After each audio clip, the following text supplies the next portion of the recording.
सबको happy republic day to all of you. Look at the three colors of our national flag. We get inspired. We get inspired. We should not discriminate on the basis of caste, religion, anything. मैं अपने भाषण की बातें हिंदी में रखूंगा आप लोगों के सबके सामने.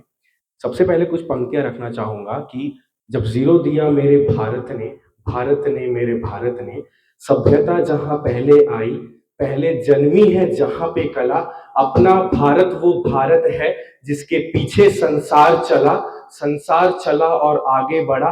भगवान करे ये और बढ़े, बढ़ता ही रहे और फूले और फले, बढ़ता ही रहे और फूले और फले. मैं आप सबको ले जाना चाहूंगा उस वक्त पे जब ये कॉन्स्टिट्यूशन बन रहा था, यानी कि ये संविधान बन रहा था. आप सबको पता है कि 15 अगस्त को हमारा देश आजाद होता है. देश आजाद होने के बाद सबसे महत्वपूर्ण कोई चीज होती है, to make a constitution to run the country. तो ये कॉन्स्टिट्यूशन बनाने के लिए कुल 12 कमेटी सामने आती है. उसमें से एक कमेटी का नाम था ड्राफ्टिंग कमेटी, जिसके प्रेसिडेंट होते हैं भीमराव अंबेडकर जी और जिसके सलाहकार थे बी.एन. राव जी. और भीमराव अंबेडकर जी ये कहते हैं अपने भाषण में, अपने बातों में ये कहते हैं कि बी.एन. राव जी ने ये कहा था, हम अलग अलग देशों से अच्छे अच्छे कानून लाएंगे और हमारे देश में एक अच्छा कानून की व्यवस्था बनाएंगे. और ये बात सत्य भी होता है. हम अलग अलग देशों से अच्छे अच्छे कानून लेकर आते हैं और अपने एक अच्छा सा एक कॉन्स्टिट्यूशन तैयार करते हैं, जिसको कुल 2 years 11 months and 18 days लगता है उस कॉन्स्टिट्यूशन को बनाने में. इतना वक्त, इतना दिन लगा और ये बनकर रेडी हो जाता है 26 नवंबर को. तो आप लोग के मन में ये सवाल आना चाहिए कि जब कॉन्स्टिट्यूशन 26 नवंबर को बनकर रेडी हो गया था, तो आज हम 26 जनवरी को रिपब्लिक डे क्यों बना रहे हैं.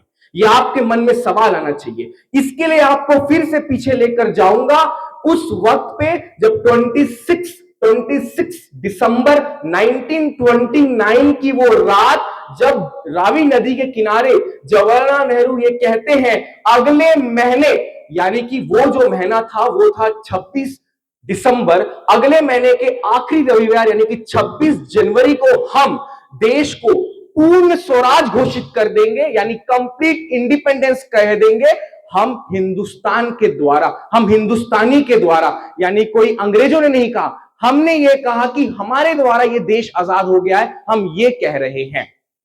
तब से लेकर यानी कि 26 जनवरी 1960 से लेकर 1930, 26 जनवरी 1930 से लेकर देश आजाद होते तक हम यही मानते थे कि 26 जनवरी हमारा आजादी का दिवस है. उस आजादी के दिवस को याद रखने के लिए ही आज हम रिपब्लिक डे बना रहे हैं. और 26 नवंबर को हम ये मानते हैं कि वो नेशनल लॉ डे है. 26 जनवरी को ये मानते हैं कि वो रिपब्लिक डे है और 15 अगस्त को इंडिपेंडेंस डे. इन महापुरुषों ने हमारे देश के लिए बहुत कुछ किया. उनके लिए एक पंक्तियां मेरे दिमाग में अभी याद आ रहा है कि क्या हार में क्या जीत में, क्या जीत में क्या हार में, चिंतित नहीं भयभीत में, संघर्ष पथ पर जो मिले ये भी सही वो भी सही, हार मानूंगा नहीं. इन्होंने हार नहीं माना और हमेशा अपने देश के लिए आगे आकर बात रखी और हमारे कॉन्स्टिट्यूशन बना लिया. आज वो कॉन्स्टिट्यूशन से ही हमारा देश आगे चल रहा है. पर आज मैं देखता हूं तो भीमराव अंबेडकर की एक और बात मुझे याद आती है कि ये वो इस तरीके से कहते थे कि संविधान कितना भी अच्छा हो, संविधान कितना भी अच्छा हो, अगर उसे इस्तेमाल में लाने वाले लोग अच्छे नहीं हैं तो संविधान बुरा ही साबित होगा. तो उसे इस्तेमाल में लाने वाले लोग यानी हमें उस कॉन्स्टिट्यूशन को मानना चाहिए, उस फंडामेंटल राइट को मानना चाहिए जिसमें यह लिखा गया है कि हमें कभी भी किसी से कोई भेदभाव नहीं करना चाहिए. जात पात कलर किसी से भी हमें कोई भेदभाव नहीं करना चाहिए.